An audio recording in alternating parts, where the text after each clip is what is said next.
Former President Trump vowing to put Putin's invasion in Ukraine to bed, essentially, if he wins in November. He met with Volodymyr Zelensky, the president of Ukraine, today at Trump Tower. That was their first meeting since 2019, saying this to Fox after the meeting.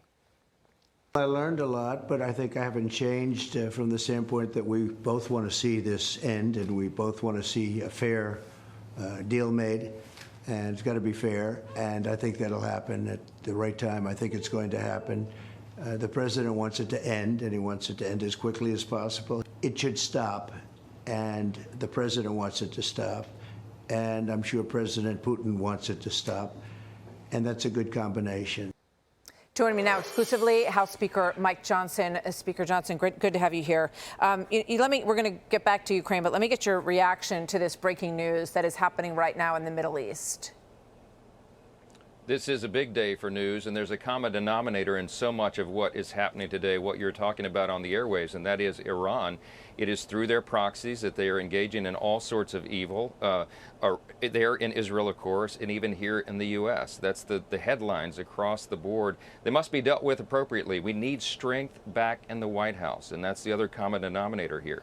The reason that Ukraine is in trouble, and Israel's in trouble, and Taiwan is in trouble, and all of our allies are nervous around the world is because Joe Biden and Kamala Harris have projected weakness on the world stage. Donald J. Trump will solve that problem, all these problems, and it can't happen soon enough. You know, the window that exists here and the Iranian infiltration into the Trump emails, they are clearly trying to have an influence on this campaign. And now you see all of this action that is happening in the Middle East and this meeting that's about to happen at the Ayatollah Khomeini's home. We're waiting for Nasrallah confirmation. You know, this is a very hot situation. Do you think that President Biden can wrap his arms around this and, you know, make sense of it and in our national security interests? This is far above the head of Joe Biden, unfortunately, and very, very tragically and dangerously for us. He is not capable of handling this level of crisis, and certainly Kamala Harris is not either. Imagine if Kamala Harris was the commander-in-chief at a dangerous moment like this. We're on the verge of World War III. This is the most dangerous time since World War II, and you have to have steady hands at the wheel. You've got to have strength. You have to have a leader in the White House that our adversaries fear, and that's not what's happening right now. The reason we're in this situation is because of the way that Joe Biden and Kamala Harris have handled this. We have got to get on top of it. Look, I'm grateful that the FBI and the Director of National Intelligence are making a move on the Iranians that were engaging in foreign interference in our election, but they've also tried to put a hit on President Trump. They've tried assassination plots. No one's talking about that. Kamala Harris hasn't said a word about it. We have to take the threat seriously, and we have to act decisively. Let me ask you about this week and about Zelensky's visit to Washington. You have met with him twice in the past. You did not meet with him this time, and then you sent him a letter saying that a stop that the U.S. ambassador, the Ukrainian ambassador to the U.S. made in Pennsylvania looked too much like a campaign event to you, and that you want her to be removed.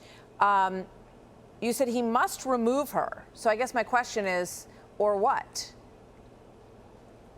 Well, listen, I don't have more time for meetings. We've done enough of that, and my letter was very clear to President Zelensky. This was a major misstep.